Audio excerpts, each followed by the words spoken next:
the principle that we learnt in the first chapter, and we just revised yesterday, was that a standard Nazirut, what the Mishnah calls Stam Nazirut, is 30 days. Stam Nazirut Shloshim Yom. And we learned then that someone who just says Stam, so to speak, he just says without qualification, Hareni Nazir, if someone just says, I'm a Nazir, without specifying a time interval, that means essentially he gets 30 days. And we learned that normally he shaves on the 31st day. He gets 30 days, he shaves on the 31st day. But there's a little bit of lenience. If he actually shaved on the 30th day, he has fulfilled his obligation. And we've got another principle, which is kind of well known in halakha, miktzat hayom kula, or kukulo, really. A part of a day is considered a whole day. So he's got 30 days. Halfway through the 30th day, he basically shaves. And that means when the Mishnah talks about shaving, it means he brings his offering to the temple, shaves his head, they burn his hair on the altar. He does it on the 30th day, he's okay. That's the beginning of the third chapter. That's essentially what we covered yesterday. So the question is going to be then, what if rather than shaving on the 30th day, what if he became unclean on the 30th day? So there's a halacha. There are three halachot. There are three things that a Nazir is supposed to stay away from: wine, shaving, and dead bodies. So what if he comes into contact with a dead body on the 30th day? And the Mishnah is going to rule, by the way, that he's lost the whole thing. Misha Amar Hareni Nazir. Nitama Yom Shloshim Satar et Hakol. Someone who said, oh, I'm a Nazir, in other words, without specifying a time limit, has voided absolutely everything. And this is much stricter, because the 30th day, well, he can already shave on the 30th day, right? He can already shave himself and bring sacrifices. I mean, the assumption of the Mishnah, by the way, is that he has not yet shaved and brought sacrifices. If he had, clearly, there's no issue with coming into contact with a corpse.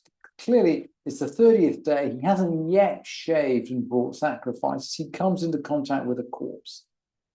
So why are we so strict? Well, let's go back and let's have a look at the verses, because the verses outline very clearly what this scenario is. And Rashi gives some commentary, which we'll come on review. Let's learn the verses first, and then we'll understand the Mishnah. And of course, we need to bear in mind that the sages of the Mishnah, they probably know these verses off by heart. They learn. They don't. Printed books were not as cheap in the time of the Mishnah as they are now. So people learned a lot of material by heart. So when the Mishnah just quotes a few words, you can be certain that those who said those words pretty much had the psukim in their heads. So let's try to get to the same point. We're in Bimidbar. We're at the beginning of the Parsha of Nazir. It's the law of the Nazir. Numbers chapter 6. Kol Yemei Nizro Kadosh Hu Lashem. All the days of his Nazirut, his separation, he's holy.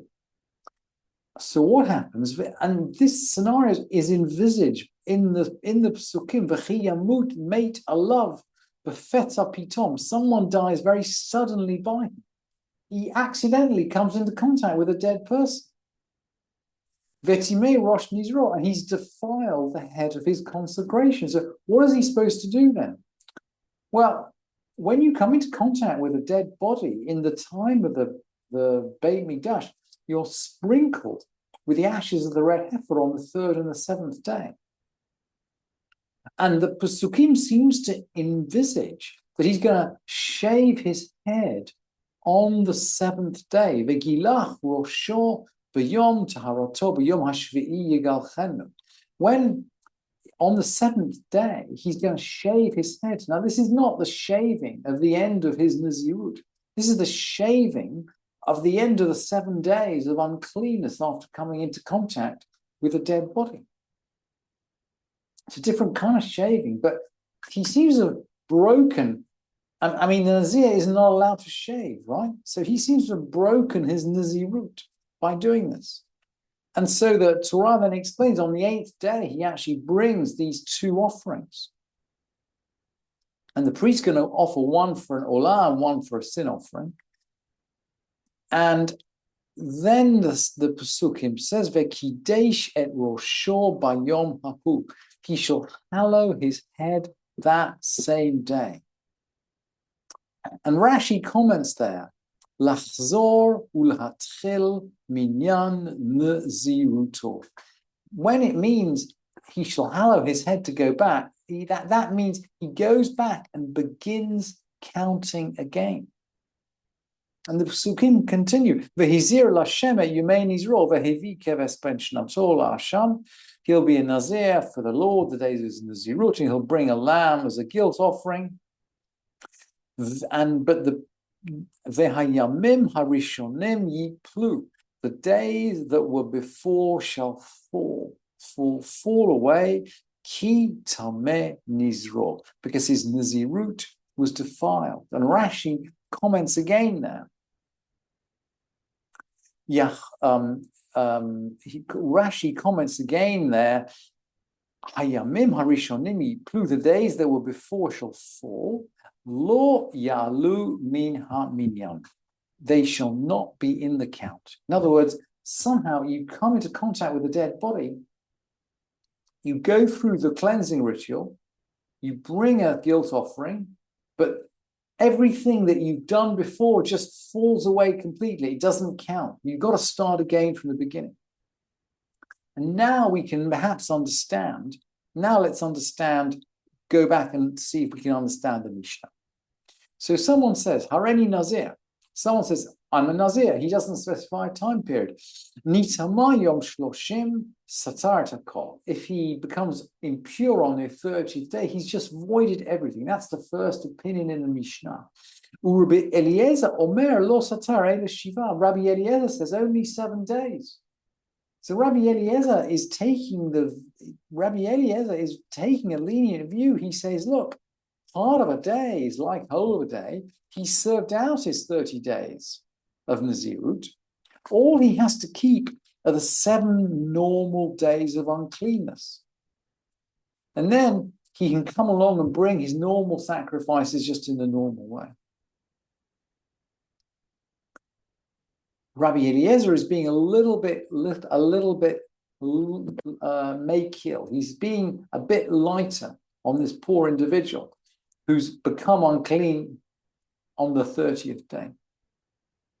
By the way, everyone agrees that if he became unclean on the 29th day, he'd lose everything. And it's exactly that if he specified a time. If he actually specified 30 days, behold, I'm a Nazirite for 30 days. And we learned yesterday, by the way, that if he specifies a time interval, he absolutely can't bring his sacrifices and shave until the next day, the 31st day. If he specifies 30 days, he needs 30 whole days, 30 complete days. So if he specifies 30 days, if he gets impure on the 30th day, he's just lost everything. What if he specifies 100 days? Already Nazir me'ayom. He says, I'm a Nazirite for 100 days. What are we going to do? So if he becomes impure on the 100th day, he voids everything. This is the classic view from the Mishnah. Rabbi Eliezer is going to lighten up. Rabbi Eliezer says, no, he's only lost 30 days because he could, after he becomes purified, he could actually start a minimal length Nazirut of only 30 days. And the Mishnah agrees, by the way. If he becomes impure on the 101st day, then only 30 days of void. But Rabbi Eliezer is going to go back to his previous opinion. Rabbi Eliezer Omer, lo satar ela shiva. Rabbi Eliezer is saying, look, he's come to the end of his Nazirut here on the 101st day, just as in the case of someone who vowed an indefinite period has come to the end of his Nazirut on the 30th day. He only loses the 7th day, the 7 days of his normal cleansing. Lo satar ela shiva.